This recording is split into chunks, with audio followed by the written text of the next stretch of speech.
Hey guys, hello everyone. We're taking our Daz3D character and we are going to import her now into Style3D as our OBJ. So if you saw part one in the membership area, we created the avatar and now we saved her and all of her different poses. And we're going to import her as an avatar in centimeters. I have the auto scale on and it is selected into centimeters, so that should solve any scaling problems that you may have. I'm going to open the avatar and I'm not going to click any of the other boxes right now, only because those choices belong to Style3D avatars. So I'm just going to click on load as avatar and let's see what happens. I'm glad you guys are joining me. Part one in creating this avatar is in the members section. I'm going to start doing more member content for you guys. And it appears that there's no textures, but once you start to double click, you'll see, make sure that your texture selection window is active for your 3D window, and also just double check each texture and make sure you can load the texture that you need that was created from your export. So there's a folder of all of your exported skins. So apparently only the torso came in. So that means we need to go click on every skin map in every section of the avatar and we need to reload it. Just, you know, be careful and take your time and just make sure that everything is loaded properly if it doesn't automatically come in. Some of the avatar textures are named a little bit different and they actually come in. So if you can go through and just make sure you know all of your texture zones for your avatars. This gets a little bit complex for Daz3D characters. So now when you get to the hair part, you're going to need the alphas that you exported. The alphas are in a different map called the converted maps, and that was upon export for Bryce. It creates these three maps for you, and one is for the hair, scalp, and for the hair maps. So you can go ahead and add the color. Once you added that alpha map, you can add any color that you want. You can get a little specific, or get a little fancy if you want, and just repeat that for all of the hair maps. You could just click on whatever's white and bring in that same map. That same alpha map is for the whole entire hair. Usually when they do hair cards, that's how it's built up. You can go ahead and I'm just going to make her hair black, and I'm going to click on every little white piece. Sometimes you have to get real close in there and just make sure that you click on everything that is white and add a map to it. White just means that it is without color or texture.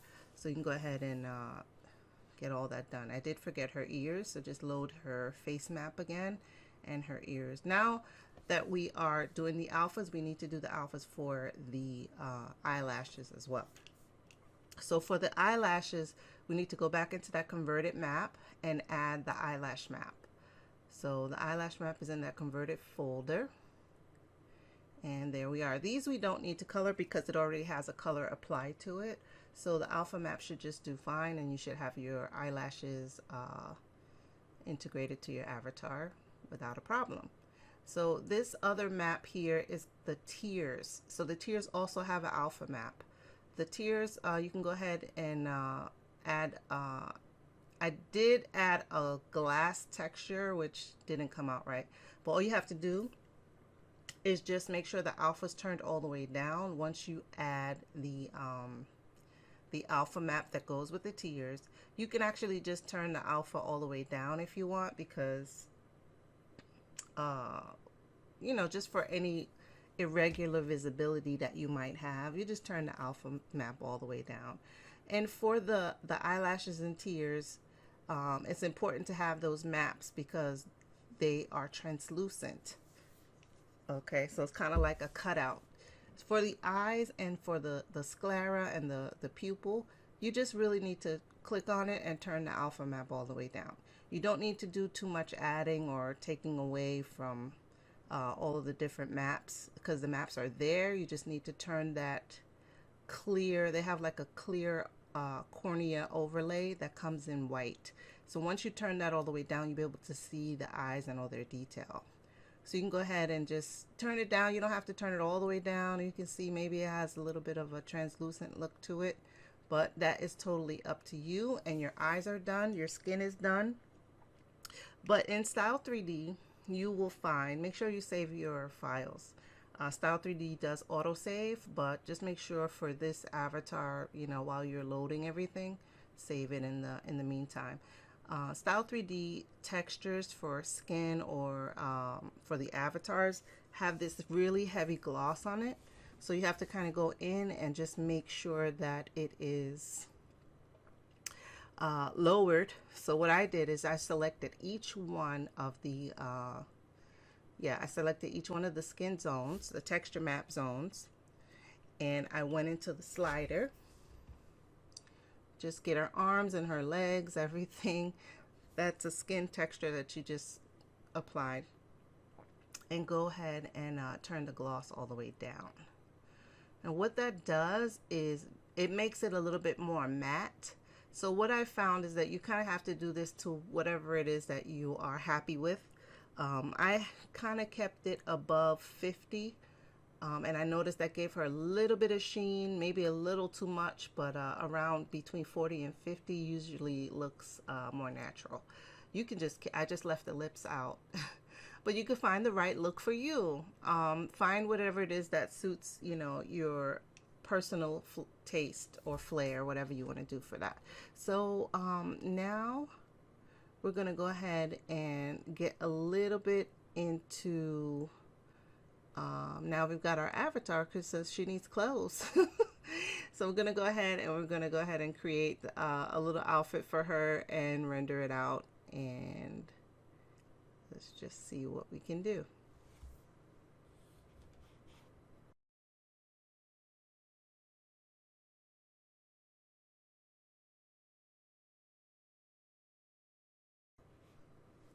So now that we've got that all figured out, what we're going to do now is go ahead and all of the poses that we made, we're going to bring in just one for now so you can see the steps.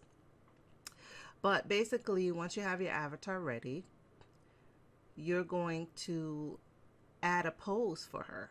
And the way you add a pose is a little bit different than in other programs, namely Clo, but it's a little bit more intuitive, and I'll tell you why. So let's go ahead and get a pose together.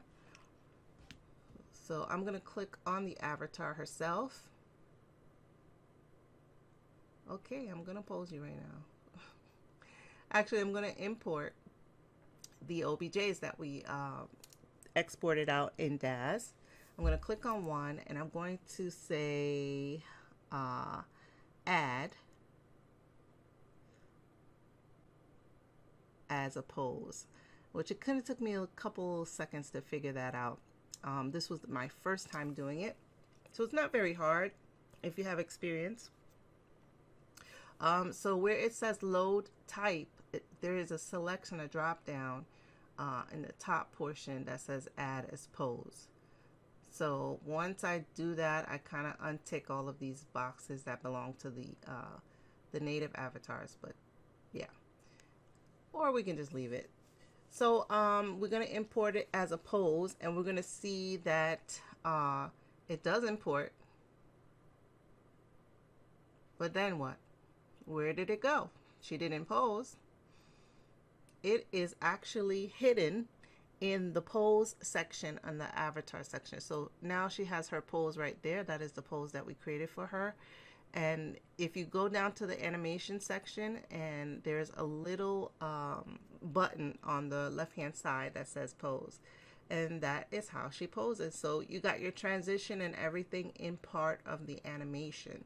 So there's no reason for you to like have to do any second steps once you just click and add the pose for the avatar. So you can go through and do all of that for all of your poses, and you can have them all in the library. So for me, like, saving is crucial at this point. Just make sure you saved, and now we're just going to do a little top, and I'll take you through that in just a second.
Okay, now we've got our outfit, and we're just going to go ahead and give this pattern a texture. You can just click on the little icon, and the fabric modulator will open up. So it is a separate fabric creation tool in Style3D. I'm sure you've heard about it many times. And I'm just going to go ahead and click and drag some textures that I have randomly been working on. And we're going to see how we can kind of make a seamless repeat. So let's just go ahead and take a look into this part. So here's my texture. It is not seamless, it is not tiled. I wanted to use this to show you that there are operations in the fabric portion of Style3D that you can go ahead and modify. So I'm going to use the crop tool, and I'm going to try to get a repeat out of this texture here. So what happens is, through trial and error, I learned that clicking all of the boxes gives me all my options, but just pay attention carefully to the slider at the bottom where it says, you're going to see it again. I'm going to go through it again. There's a slider at the bottom that says seamless direction. So the seamless direction is going to be what kind of joins the pattern together until you kind of get the seamless look that you want. It might not be 100% seamless. And then there are other tools that you can use, the stamping tool, the cloning tool, and you can actually recolor this within this program as well. So if I wanted to go ahead and invert the colors or do something different, I'll be able to do that as well in here. So now that I've figured out that I kind of want the whole thing, I'm going to go ahead and it says find a loop. I'm going to use this square that it provides me to kind of map out where I want the repeat to start and end from. And then I'm going to try to merge the seamless direction as best I can. So let's just take a look at that. And it's not so hard if you have experience, you know, just creating kind of a seamless look. It does not have to be 100%. If this is your own personal project, you'll be able to get a lot of leeway out of this operation here. And we're just going to go ahead and look at the final look.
So that pretty much nailed it, and you can just go ahead and save it. It will save in your fabric folder.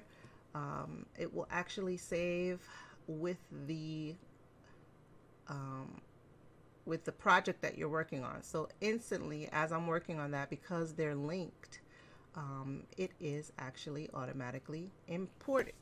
So this is your print. This is the little dress that we did, and now we've got her rendered. And we're just going to go ahead and save out her pose. And then we can, oh, I didn't say render, did I? Yeah, I did. So we're going to save out her pose, and then we're going to render her, and you'll see the end result in just a bit.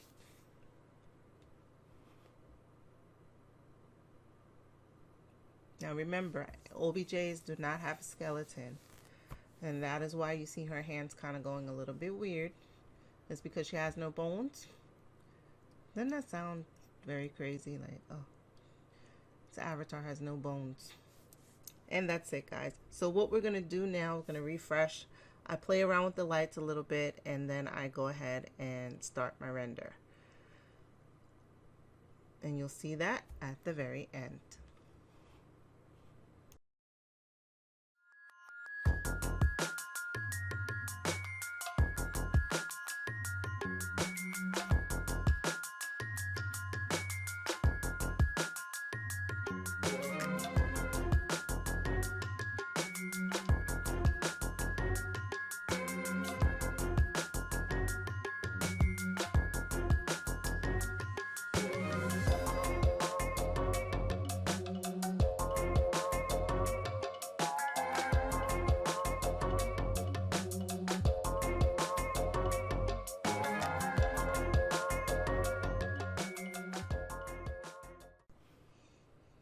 Okay, now I'm just going through and making my visual selections for my render, naming up the file, and just making sure the sizing is exactly what I want in both windows. And I'm going to go check both areas for the render settings. And then I'm going to go ahead and render my multi-views. So right now this setup is a little bit different than I have in the multi-views. I just want to be consistent with everything. So I'm just going to resize this window. And there we go. We have that window resized. I did play around with the lighting quite a bit. But as you know, this is all about choices. So now that I changed the background, I want the lights to pop just a little bit more. So I have to make another selection, which is okay. I'm not ready to render yet. So just make another selection that shows a little bit more of the avatar, and that is the look that I finally went for, high contrast. And I'm going to render those out, and I'll see you in just a second with the final renders.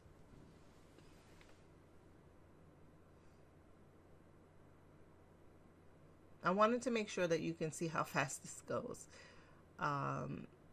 These were rendered in like maybe about 4 minutes, not even 4 minutes.